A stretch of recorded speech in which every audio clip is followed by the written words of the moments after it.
Seigneur soit avec vous. Lecture de l'Évangile de Jésus-Christ selon saint Luc. En ce temps-là, l'ange Gabriel fut envoyé par Dieu dans une ville de Galilée appelée Nazareth, à une jeune fille, vierge, accordée en mariage à un homme de la maison de David appelé Joseph. Et le nom de la jeune fille était Marie. L'ange entra chez elle et dit « Je te salue, comblée de grâce, le Seigneur est avec toi. » À cette parole, elle fut toute bouleversée et elle se demandait ce que pouvait signifier cette salutation. L'ange lui dit alors « Sois sans crainte, Marie, car tu as trouvé grâce auprès de Dieu. Voici que tu vas concevoir et enfanter un fils.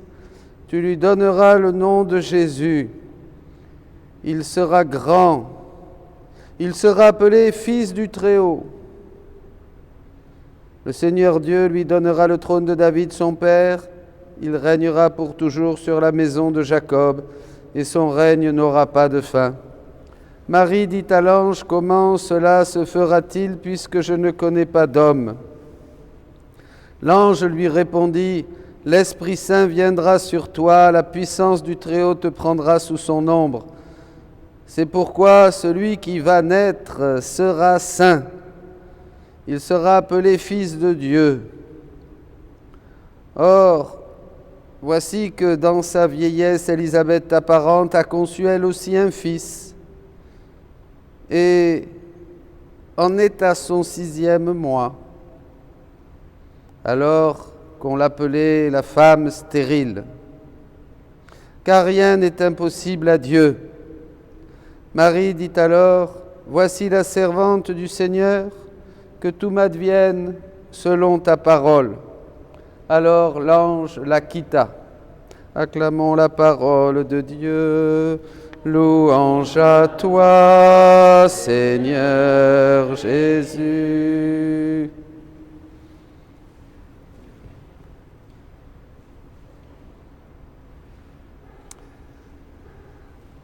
L'Immaculée Conception. La fête de notre mère, de Marie, mère de Dieu, mère de Jésus, Vierge Immaculée, celle que l'Esprit Saint a pris sous son ombre dans sa puissance, la toute pure, qui a conçu, qui a fait fléchir le ciel par sa pureté,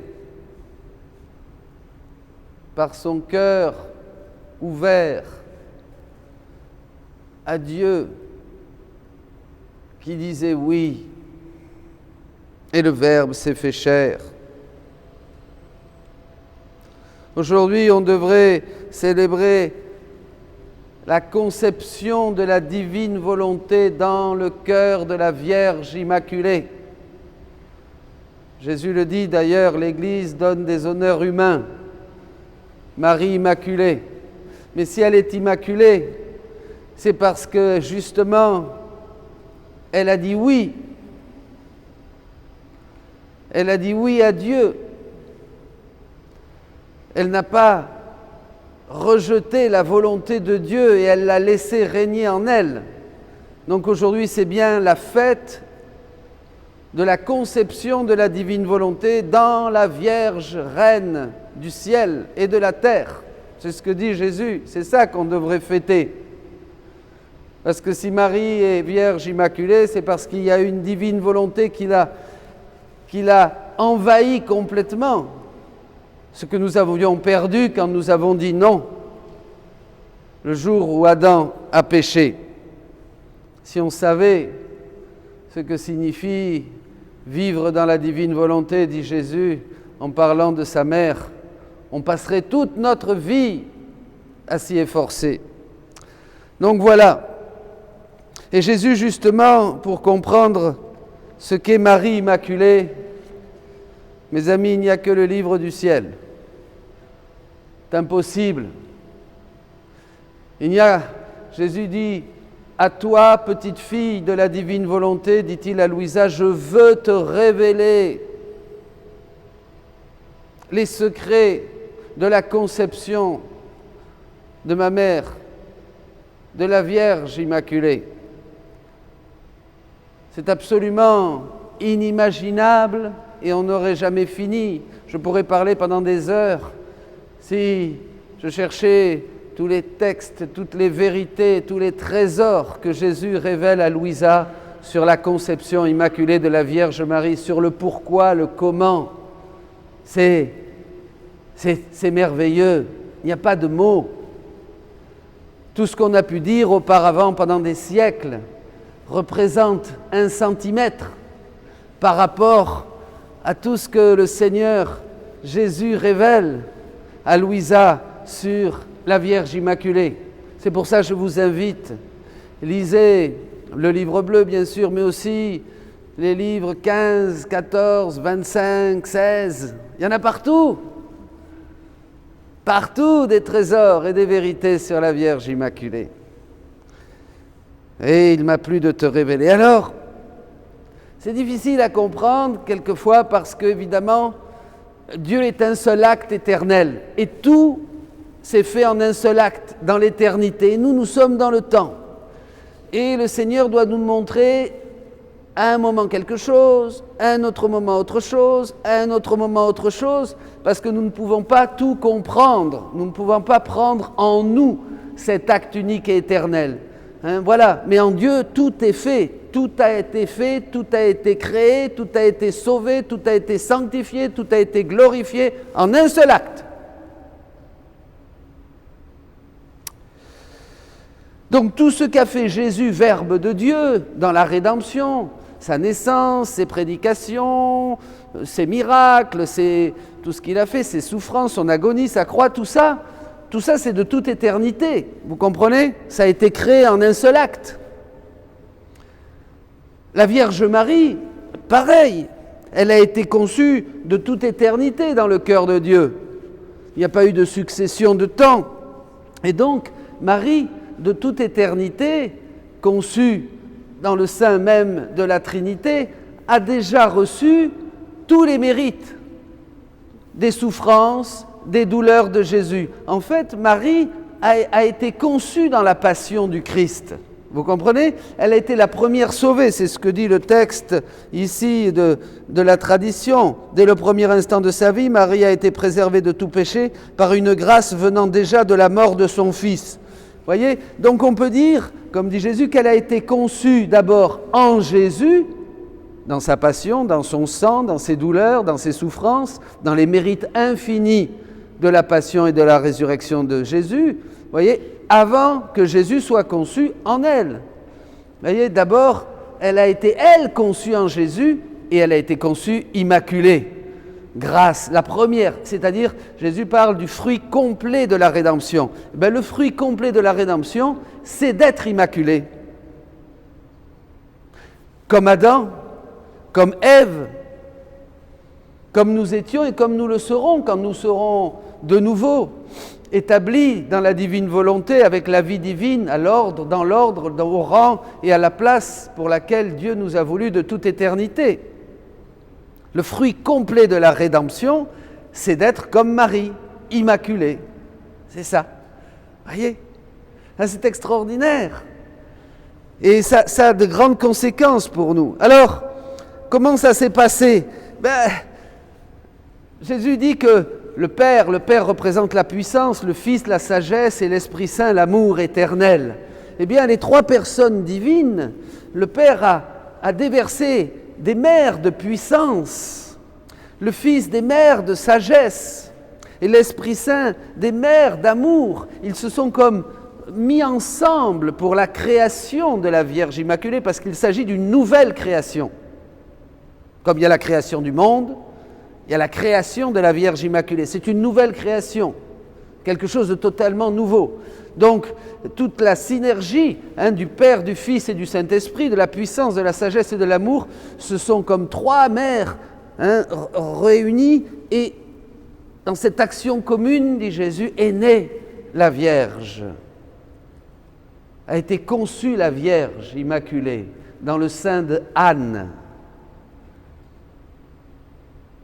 Et c'était la renaissance, c'était la naissance de nouveau de la divine volonté. C'était la conception, je vous disais, de la divine volonté sur terre.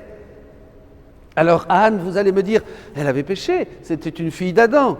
Oui, mais Marie n'a pas hérité des conséquences du péché dans le corps de Anne, parce que le péché est dans la volonté. Ce qui nous a dégradés, nous, c'est que n'étant plus unis à la divine volonté, notre corps va subir toutes les conséquences de cette séparation. Et à la fin, la mort, c'est ce que dit la Bible. Mais comme le péché est dans la volonté, c'est bien la volonté d'Adam qui a dit non à Dieu, c'est bien la volonté du diable qui a dit non à Dieu. Voyez, le péché est dans la volonté. Si la volonté est pleine de divine volonté, tout le reste est saint et pur. La conception immaculée de la Vierge Marie vient de son oui, parce qu'elle a été aussi soumise à l'épreuve de sa volonté. Jésus dit, j'éprouve toujours la volonté. C'est la volonté que je mets à l'épreuve, parce que c'est la volonté qui nous rend semblables à Dieu. Vous comprenez, mes amis? Notre volonté est une boîte avec tout ce que nous avons fait, tout ce que nous faisons. C'est là que tout se met, que tout s'engrange. Et Dieu, pareil, est une boîte avec tout ce qu'il est, tous ses attributs, toutes ses qualités. Et ce que veut Dieu, c'est que nous nous joignions à lui pour pouvoir nous contenir, pour pouvoir que nous le contenions. Donc, en fait, le Père, le Fils et l'Esprit Saint ont conçu la Vierge Marie. Et elle a été soumise au test, bien sûr. À peine conçue, elle a vu tout le mal qu'allait faire la volonté humaine pendant des générations et des générations. Elle l'a vu. Ça a été sa seule épreuve, la plus dure, la plus difficile. Comme Adam s'est séparé de la volonté de Dieu, comme le démon, au début, après la création, s'est séparé de la volonté de Dieu, Marie aurait pu. Mais elle a vu tout le mal qu'allait faire la volonté humaine séparée de la volonté de Dieu. Et elle a tout de suite couru au pied de la Trinité pour donner sa vie, pour donner sa volonté humaine totalement. Et c'est là qu'elle a reçu le don de la divine volonté. Et c'est donc la première qui a pu vraiment glorifier Dieu, parce que ses pas, ses regards, ses gestes, ses travaux de toute éternité, mais déjà à peine conçue, elle montait vers le Père, bien sûr, pour aller recevoir des embrassades, des mots d'amour, pour partager. C'était la petite chérie du Père. C'est elle qui a fléchi, qui a obligé le Verbe à descendre. Et ça, nous le verrons un petit peu peut-être. Pourquoi elle a obligé? Parce qu'elle avait une divine volonté en elle. Et vous saviez que quand on a la divine volonté, eh bien on bouge Dieu, on met Dieu en action, on fléchit Dieu. On dit à Dieu. Eh bien, la Vierge Marie a fait ça. Elle a fléchi le cœur de Dieu, parce que Dieu trouvait Dieu en elle, la divine volonté, donc, et il s'est fait chair. Voilà, il est descendu dans son cœur. Mais tout ce que faisait la Vierge Marie, elle le faisait en mode divin, bien sûr, toutes ses actions, puisque c'était une divine volonté qui régnait en elle. Donc toutes ces paroles, toutes ces respirations, tous ces regards, tous ces travaux, toutes ces souffrances, tout ça montait vers le Seigneur et glorifiait Dieu, glorifiait Dieu, glorifiait Dieu. Alors, tout ça, vous allez me dire, a des conséquences pour nous. Et c'est là où on va trouver la vraie dévotion à la Vierge Marie, si on peut dire, en reprenant une parole de Saint Louis Grignon de Montfort, qui déjà prophétise un peu dans ce sens. C'est très important, parce que c'est comme ça que nous allons pouvoir avoir la vraie prière. Et la vraie prière, c'est pas ma prière. La vraie prière, c'est ces rondes que nous faisons dans la création, dans la rédemption et dans la sanctification. Tous les actes de Jésus vous êtes d'accord avec moi, embrasse absolument toutes les créatures.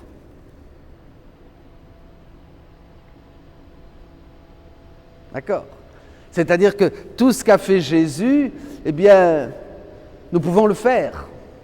Il l'a fait pour nous. Tous les actes de Jésus, eh bien, nous sommes tous à l'intérieur de ces actes. Il nous embrasse. Dès que Jésus est venu sur terre, il a donc tout assumé, comme disait saint Athanase, tout ce qui n'est pas assumé ne peut être sauvé. Mais dès qu'il était dans le sein de la Vierge, comme la Vierge Marie avait aussi une divine volonté, la même divine volonté que Jésus, tout ce que faisait Jésus se répercutait en Marie. Donc Marie était complètement identifiée et associée aux actes de son Fils. Vous voyez déjà combien derrière tout ça il y a la corédemption. Marie était entrelacée, les actes de Jésus, de sa vie, sur terre, depuis sa conception et de toute éternité, tous les actes de Jésus jusqu'à sa mort, eh bien, étaient entrelacés avec les actes de Marie. Vous voyez, les deux ne faisaient qu'un, ils étaient ensemble. L'un ne pouvait pas faire quelque chose qui ne se répercutait pas dans l'autre. Jésus ne pouvait rien faire qui ne se répercutait pas dans sa mère. C'est ça cette belle dévotion au cœur uni de Jésus et Marie. C'est ça, vous voyez, c'est ça. Et donc, Marie a reçu ce privilège que tout ce que faisait Jésus, elle le faisait aussi, mais elle le faisait comme mère. Et tous ces actes de Marie sont toujours là. C'est ça, entrer dans la divine volonté, vous comprenez? Quand on entre dans un magasin, qu'est-ce qu'on trouve? Eh bien, on va trouver, si on rentre au supermarché, on va trouver des victuailles. Si on rentre dans un musée, on va trouver des œuvres d'art. Si on entre dans une pharmacie, on va trouver des médicaments. Quand on entre dans la divine volonté, et c'est là où je veux en venir, écoutez bien, qu'est-ce qu'on trouve? Des actes.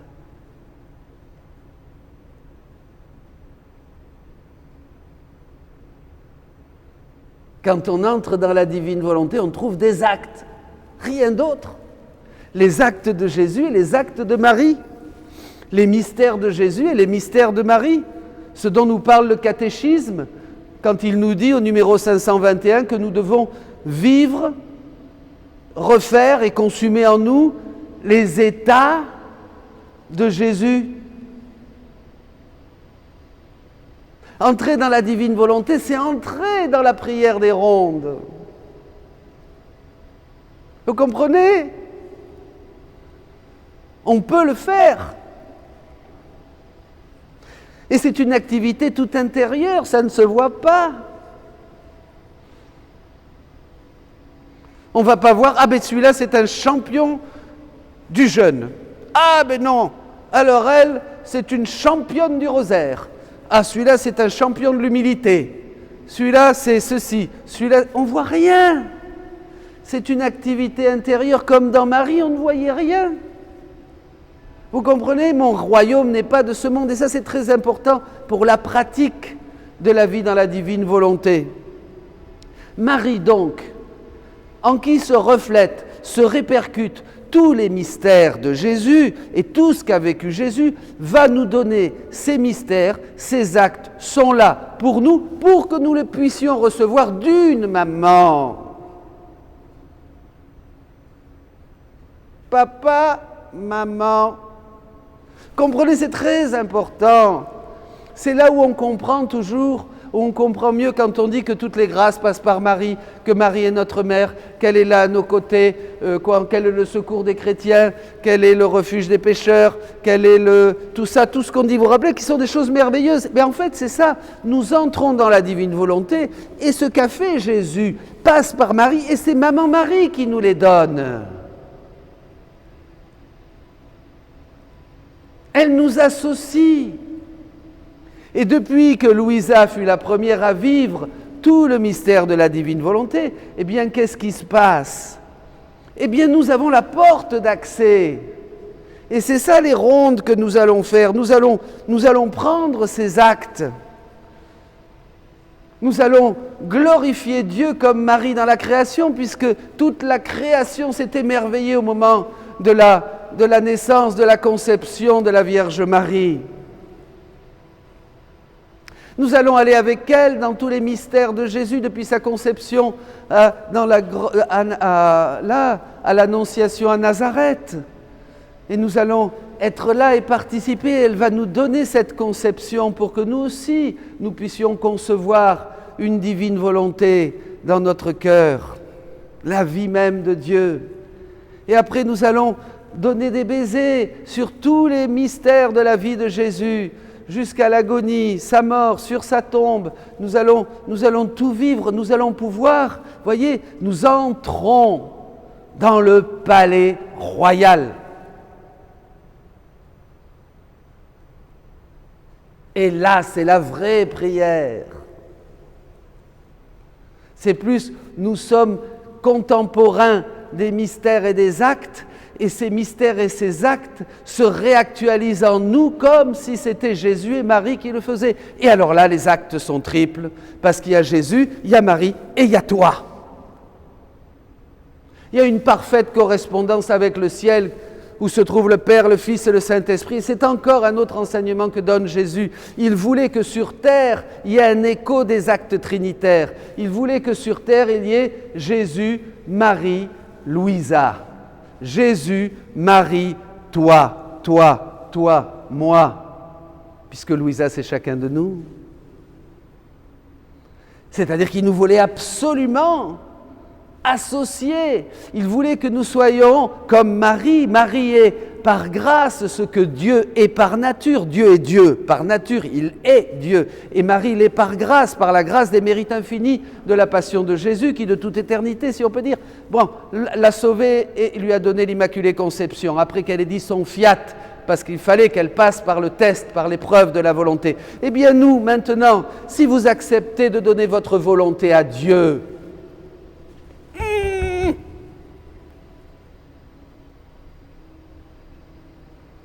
si nous voulons ne plus avoir un acte, c'est important, pourquoi? Mais parce qu'on ne va pas y arriver du jour au lendemain, mais on va quand même demander à Maman Marie, je veux me cacher dans ton fiat, je veux que tu mettes sur mes lèvres et dans mon cœur ce oui, je veux remettre entre tes mains ma volonté humaine pour m'efforcer jour après jour. Alors on le fait au matin, c'est l'acte préventif. Et après on va l'actualiser durant la journée. Au fil des activités, on va s'améliorer. Et ça va être un vrai martyre d'attention, c'est ça, le vrai martyr. Vous ne sentez pas que c'est difficile, vous? Ça ne devient pas difficile dès qu'on oublie, qu'on s'en fiche et qu'on retourne dans le divertissement pascalien. Dans la légèreté. Voyez? Mais être attentif. Ce martyre qu'a vécu la Vierge Marie, en une fois, nous allons le vivre tous les jours, à chaque fois que nous réactualisons notre oui pour vivre dans la divine volonté, mais nous avons besoin d'elle. Il faut la prendre comme mère. Il faut recevoir ces états, ces actes et ces mystères de Jésus qui sont là. Nous entrons dans la divine volonté. Tout est à nous.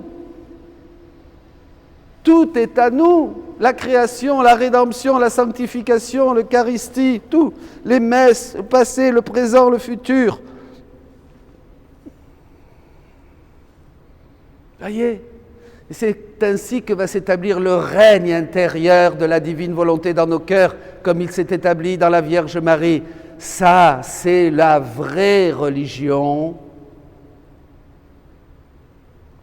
Ça, c'est la vraie prière.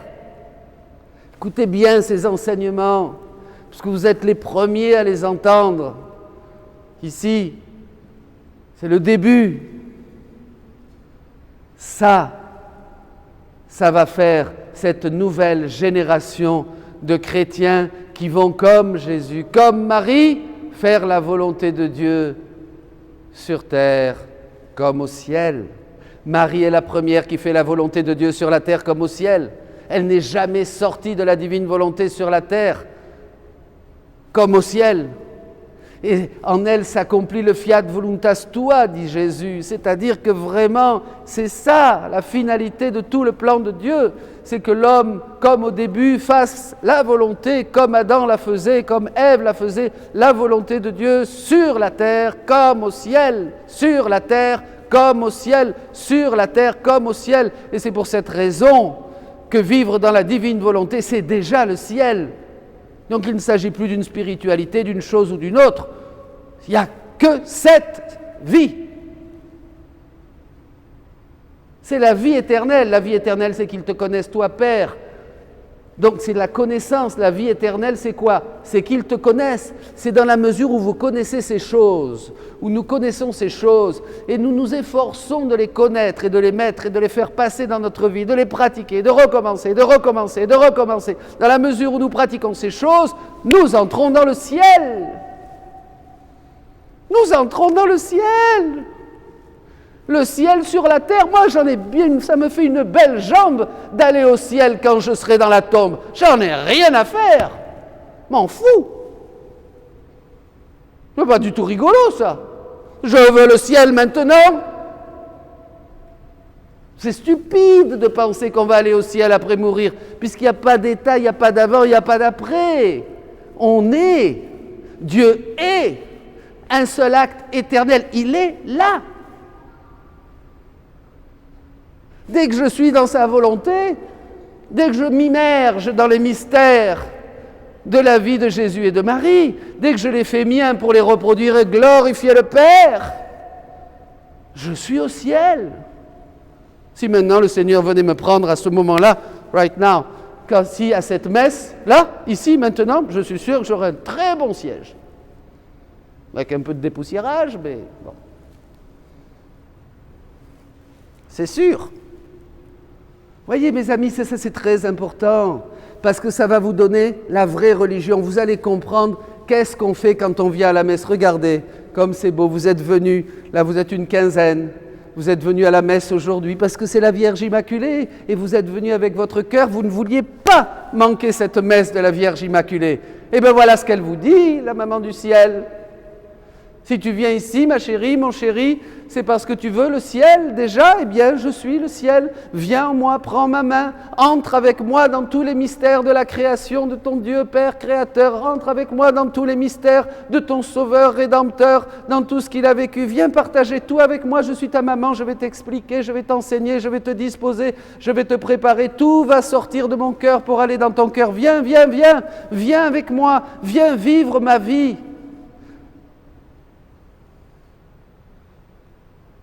Formidable. Il suffit juste d'enlever, dit Jésus, la petite pierre de notre volonté humaine. C'est horrible. C'est ça le martyr. Ah, c'est plus facile d'avoir des dévotions, de porter des fleurs, d'avoir des médailles, de mettre des statues par ici ou des trucs par là. Vous savez, on veut des œuvres extérieures. Pas vrai? Ah, c'est là comme ça. Et puis alors, on s'imagine qu'on est beaucoup plus pieux. On est beaucoup plus pieux. Vous voyez ce que je veux dire? Eh oui, pas du tout. Mon royaume n'est pas de ce monde. C'est dans la mesure où on vit le martyre de cette attention continuelle pour entrer dans la divine volonté en ôtant la petite pierre de notre volonté humaine, comme Marie l'a fait en une seule fois, notre maman du ciel. C'est là où est la vraie religion, le vrai règne de Dieu à l'intérieur de nous. Dieu veut régner en nous, la divine volonté veut régner en nous comme elle règne en Marie. Comprenez? Afin que nous redevenions ce que nous devons être. Qu'est-ce que dit Saint Jean dans la première lettre au chapitre 3? Nous serons comme lui parce que nous le verrons. Voyez, il faut voir pour être comme lui. Plus nous le voyons, plus nous devenons ce que nous devons être, dit Saint Jean. Mais il faut voir. Voir quoi? Voir les vérités du ciel, voir les anges de Dieu qui montent et descendent, dit ceci Saint Jean au premier chapitre. Au-dessus du Fils de l'homme, il faut voir le ciel ouvert. Et le ciel ouvert n'est que dans la divine volonté. que la divine volonté sont les yeux de l'âme, dit Jésus. Ça nous ouvre. Vous voyez, on n'est plus dans un monde de misérables où on demande, où on prie, on essaye, on s'efforce, on se lève. Non, on est avec Dieu. Eh bien, mes amis, tissons nos actes maintenant. Allons rejoindre les actes de Jésus qui sont tous dans cette messe. Tous dans cette messe. Embrassons-les maintenant. Embrassons la conception de Jésus qui, dans la blancheur de l'hostie, nous rappelle les langes de l'enfance. Embrassons aussi cette hostie qui va devenir corps et sang du Christ. Que ce sang du Christ porte en nous tous les mérites et tous les fruits de la passion pour que nous puissions dire oui, en englobant, en prenant avec nous tous les oui de tous les saints et tous les non pour refaire des oui et réparer au nom de tous ceux qui n'ont pas dit oui. Oui, oui, bien sûr, reprenons tout à cette messe. La messe récapitule tout. La messe, c'est tout. Vivons, écoutez, dit le prophète Isaïe, et vous vivrez. Amen.